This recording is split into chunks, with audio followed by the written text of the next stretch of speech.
Can you guys hear me? Yeah. Okay, awesome. And that's why I left all debates and I'm okay with dying on the streets. I stared into his golden eyes, heavy with dark circles underneath. Perhaps to fill the silence, or perhaps he actually meant it. Thanks for listening. He pulled his hair back, looked straight up to the sky, and muttered something with a deep and heavy cough. I was sick of how the door to opportunity wouldn't even open for them. How the lock was inequity and health disparity, and the key was privilege. I pat his back and his cough slows to a halt. No, thank you for sharing. Am I gonna get to see you at Suitcase Clinic tonight? Even when it's cold outside, it's stuffy in here. Packed tight with the smell of showerless weeks and reheated pasta, along white party tables and an open church wooden floor. They all drop their bags and carts, grab a seat in the center, and start to greet one another. They got him good now, 3 years, and finally they got the bastard that shot and killed my baby girl. She was your age. I stare into his dark, slowly reddening eyes. Maybe after this, I can finally focus on my cancer. I rub his arm and embrace him. Muffled voice, "It's okay, little lady, a grown man and I was getting drunk after the news. What do you expect?" Services echo in the background. Someone taps and asks the built brunette if they want to cut their hair by themselves. Someone's dog or cat wanders and steals glances and a circle forms to ask for its name. Nah, my friend, it doesn't end after this. I have work from 8 p.m. till sunrise. I get paid an extra $2 an hour for that shift. Not much, but it's worth it. After I decide just to get drunk enough so that I can knock out at Willard Park, the police don't come and bother you at that time. Brown eyes with a yellow rim surrounding them. A scar lines his right lid. He finishes zipping up a too oversized jacket, one that seems to get progressively smaller and smaller each time I see him. The same gentle hug, and he exits the door. Laughter, chatter, music, always a guitar in the room. Tales of long hitchhikes and a snap at the center of the poetry circle.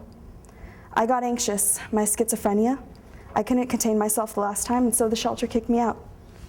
Maple Brown's behind spectacles. Tall and always full of positivity and crazy stories and ideas, he slurps another bite of soup. You don't have to give me this money. Her pale blue eyes tear up. I know I need the ID, but you don't have to give me this money. I'll panhandle and get it. Running away from an abusive home was her choice. She thought abruptly, meaning she deserved nothing. Services line the outskirts. Couples smile at one another, and the clock ticks become louder and louder in the room as we all recognize it's almost time to clean up. I can't have anything solid right now. It's hard to chew, and well, you can't really choose what you want to eat when you're out there. They haven't given me much painkillers ever since I took my dentures out, so I won't lie, Kavya, it's been difficult, especially with my inability to walk around. Pure, milky brown eyes. It hurt to see him like that. He never complained and was the main source of inspiration for me. It felt like a dagger pierced deep into my bones when I saw him hurting and unsure about what to do next. He calls me his angel ever since I started bringing him juiced vegetables, when in reality, he's mine. Stories of his childhood growing up in a tough neighborhood, stories of overcoming addiction and a desire to help others and to lift himself up. Offering his truck as a place to sleep for women who are prone to violence on the streets, organizing discreet meetings within the community to talk about the problems. Faith in an otherwise neglected homeless community, faith in God to be there. He was the real angel for me. It's almost a guarantee that you may be able to walk away with a story when you go into the Suitcase Clinic. Stories that can infuriate you, give you hope, shock you, but almost always inspire you. All you have to do is be open to letting these stories seep into your veins unfiltered. Let your stomach sink and your ears burn as you let the ambivalent feelings and reactions come with each unique story. I make it a point to try and walk away with one every single night I go to clinic.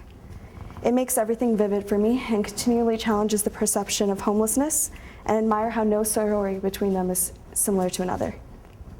Caseworking is what we call listening and conversing with our clients. You take an entire class on how to casework, but obviously there's barriers between the student and an obvious homeless person when you enter, and it's a scary feat. I feel like caseworking becomes easier when you let the unfamiliar become familiar to you. For me, this unfamiliarity is this new person that's sitting with me on a white party table at a church, and the familiarity is my younger brother. My handsome younger brother with autism, whose innocent, twinkling eyes are enough to enlighten a seemingly dark sky. You see, the door to opportunity has also been destined to be shut for him. And so my family and I have learned to stand quietly and understand my younger brother. Stand quietly as he fidgets with his hands and speaks out loud inside grocery stores. Stand quietly as he folds himself into a ball on the couch so he can regain control of his emotions and body. Stand quietly and wait as he stares at his homework, regurgitating what we tell him just to fake comprehension and leave. Stand quietly as multiple therapists and doctors tell us there's not much more we can do for him. Stand quietly and think about how I can convey from my love for him when a hug he says is painful. Outbursts and behavior uncalled for. Having a brother with autism teaches you to stand quietly. Be patient and wait for those unspoken cues. Patience and respect is all you really need. Couple that with open ears and attentive eyes, and what you can receive is hard to put into words. It's a reward incomparable when he looks at you with those big, dark brown eyes, and you can tell that he knows that you're listening to him. I approach the clients the same way I approach my brother, with respect and patience and an understanding that each individual is going to convey their story differently. With acceptance, sometimes society has ripped the pages out of their lives and given stories that encourage us to avoid looking at them. Turn away and avoid eye contact when they ask for spare change. Turn away and avoid eye contact when they throw fits at grocery stores. Sometimes we need to simply just sit there, stand quietly, and let them unpack their story in a way that's unique to them. We need to acknowledge their voice. We need to see and acknowledge their existence. Thank you.